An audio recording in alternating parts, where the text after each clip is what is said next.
Let's remind our viewers what Congressman Mike Turner of Ohio, the top Republican on the House Intelligence Committee, told us yesterday about Republican skepticism of both President Biden and Attorney General Garland. Take a listen. In order for them to have credibility, because they already have an unbelievable level of bias, this is President Biden's political rival, perhaps even his political opponent, certainly his past political opponent. But you have no evidence and that Attorney Biden General was Garland, involved in this in any way. We don't know, because Attorney General Garland hasn't told us. Be an interesting question for you to ask Garland, whether or not he did tell the White House, because I've not seen him ask that question or answer it. What is the White House saying about the suggestion Congressman Turner is making there that this is a political vendetta led by President Biden and Attorney General Garland? Well, first thing I would say is that Attorney General Garland has not answered any questions on this matter. He held that rare press conference last week and said he can't take questions on this. He believes he needs to remain silent for the sake of the investigation beyond what he revealed about them pursuing the release of the search warrant itself.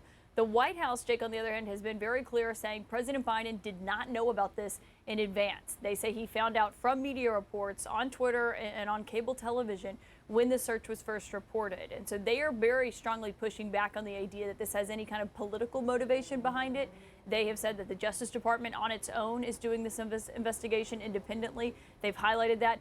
Jake, they've also noted that it was a federal court that approved this search warrant at Trump's house. Then that was based upon the required finding of probable cause. That basically means it wasn't just Garland himself signing off on this, though he did personally sign off on it. It was a court that said that they did believe there was a reason for FBI agents to go to Mar-a-Lago and look and retrieve these documents. And they're saying, you know, it's not just Biden and Garland basically making this decision, Jake.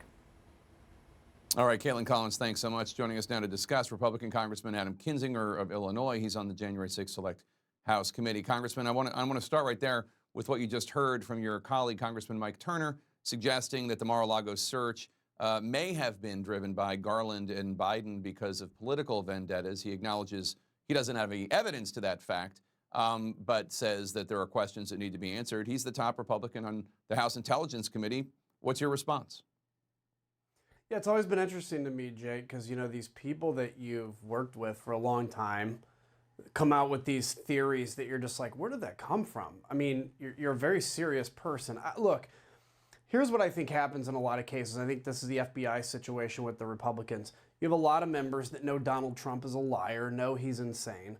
And so they stay kind of quiet, but they're a little crosswise with their base because they're not defending Donald Trump hard enough. And then you get this issue like the FBI, and they see that as their outlet where they can fight hard for Trump, make their base happy. And I think that's what you're seeing with all these members. The problem is it's really dangerous. I mean, our party was outraged when President Obama at one point had said, I forget, there was that professor that the police came to his house and he said the police acted stupidly. And he said that before knowing all the details.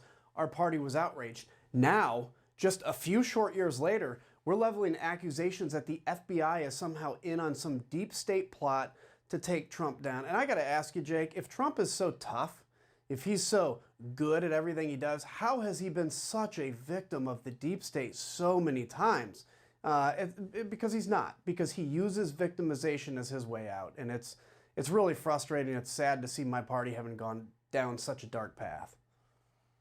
Congressman Turner also told me he wants the affidavit behind the Mar-a-Lago search released. The Justice Department has until next Thursday to tell the judge how much of that document they need to be redacted. What's your take on this? Is there a danger here that by withholding too much information that could undermine public faith in the Justice Department even further?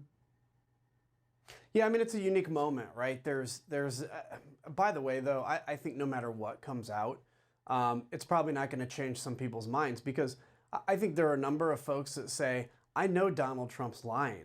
I just don't care anymore. I'm just all in with Trump. He can lie all he wants. But I do think in the interest, you know, of kind of national security, of domestic politics, you know, transparency is good. But let's keep in mind, from what I've heard, you know, based on a report on open source, there is some stuff that is so classified you can't even say what it is. And if that's the case, certainly we need to make sure that we're not, you know, revealing into that even in an affidavit. We want to make sure we're not putting anybody's life at risk. And we also want to make sure that if we're redacting things, we're not doing it in a way that people can use that as a conspiracy as well. But we live in a moment where we just have to have accountability from the law, because people are going to have their own theories all the time, no matter what it is. And there are people that are going to, you know, follow Donald Trump to into the swamp because they just love him so much. Today, the House Oversight Committee asked social media companies to take, quote, immediate action to address the surge of violent threats being made against law enforcement ever since that Mar-a-Lago search. To what degree do you blame not only Donald Trump, but some of your Republican colleagues who have attacked the FBI in defense of Trump? I mean, criticism of law enforcement action is one thing, but suggesting that the FBI should be defunded, suggesting, you know, revealing the names of individual FBI agents, et cetera, that's a different step. It really isn't. And keep in mind, I mean, there's people all over the place now that think the FBI is this deep state conspiracy. FBI agents are going to work. They're kissing their families goodbye in the morning. They're doing their job. They're coming home. Many of these agents are Republicans. Not that that matters. But it goes to show that, again, this is all about supporting Donald Trump to the ends of the earth. It doesn't matter who gets hurt. It doesn't matter who gets in his way. He doesn't care who gets in his way and who gets hurt, because when you're such a deep narcissist to that level, you don't care about the damage. And so on the social media side of things, I hate to use the term, we need to have a conversation, because it sounds like you're kicking the can down the road. But we really, as a country, have to come to a conclusion on what social media is and isn't responsible for. I'm all for the First Amendment. What I'm not for is insurrection type, violent type speech being promoted, passed on in these mediums that can lead to a really destabilized situation. I retweeted some guy that had posted a bunch of TikTok videos of folks with their guns saying it's time to take down the government. I'm going after the FBI. It's just all over TikTok. It's always amazing to me to see these 50, 60-year-old men on TikTok. But those are the kinds of things we have to discuss. Like, that can't be allowed anymore in this country.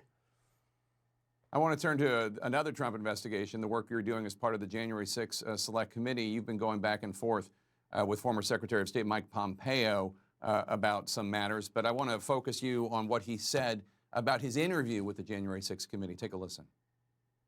You know, they were chasing witches, right? This was a far field wandering interview. I spoke the truth to them. I can't tell you the details, Laura.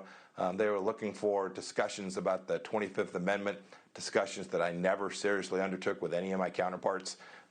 They were looking to build a storyline, the conclusion of which was already written. What do you think?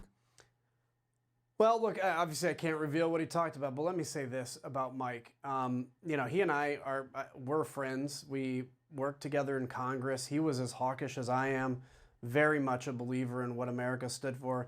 Went off to the administration, did a good job at CIA, became Secretary of State, and basically did all of Donald Trump's bidding. He, you know, wrote the deal with the Taliban, for God's sakes. And then he's trying to pin this all on Biden. Look, I blame Joe Biden for what happened in Afghanistan. I also blame Mike Pompeo. You don't have to pick a side here. They're all to blame. And he's trying to run for president. Let's just be clear. He wants to run for president. He knows that he cannot go after Trump and run for president. He's hoping Trump doesn't run and he can use that lane. So he's trying to walk a tightrope. That is somebody without a moral center. And he had a moral center. So I don't know what happened when he went off to the administration, but I guess power is very, very attractive to some people. As they always say, power corrupts. And in this case, it's sad to see my friend gone the way he's gone. If he could just tell the truth, I know he did some actually heroic things within the administration to prevent disaster, but he's trying to pick the Trump side because he thinks he can be president that way.